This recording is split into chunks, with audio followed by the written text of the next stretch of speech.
thi nua ma bang in apor than to sak nem kan runin le mo kan ngat chan mi kan tu kha jam in nan rani an reo kum thum king chang zinu kan thang cha tom na kan bia kin sang le kan tu khal sung bia khum o to tu ngei lo bang za dom le sham tu ngei lo te in jam in nan rani an reo kum thum king sang khwari le vante da ki kal hua de khwapi quan le zen le bom ti im char ar bang du chao ha mo ai zo mo ka nu ti in kan tu kha la sha mo kha ni kha ma cham pen nun chung re khau ti lai lo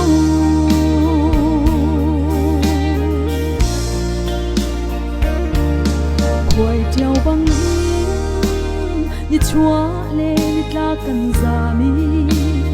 sem mong nu tar pa tar tia lung ron le run in kal ta siang lau nau bang kan cha na le kan sham ai na an reo kum thum king sang khwari le vante ta ki kal hua le khwapi quan le zem le bom ti in char ar bang du chao ha mo ai zo mo ka nu ti in kan tu kha la sha o kha ni kha ma cham pen nun chung re khau ti lai lo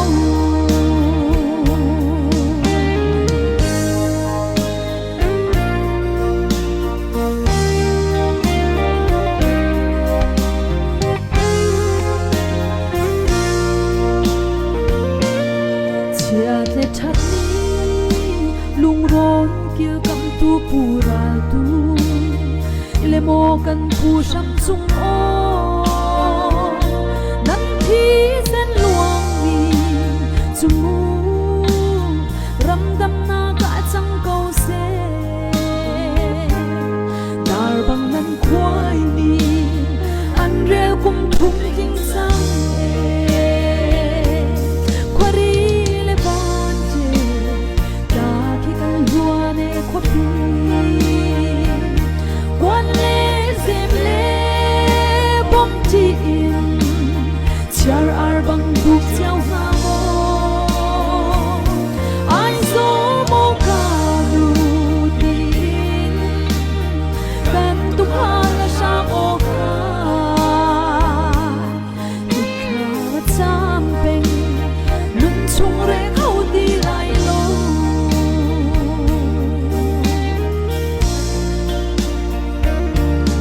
mo sui than ka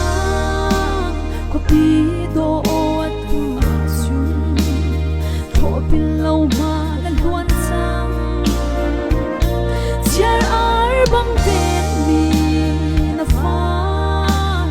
do song kan king ti lo we atang ni te kan ni tong than kau lai mu khwari le vante da ki kal hua ne khwapi quan le zem le bom ti in char ar bang du chao ha mo ai zo mo ka nu ti in kan tu kha la sha o kha ni kha ma cha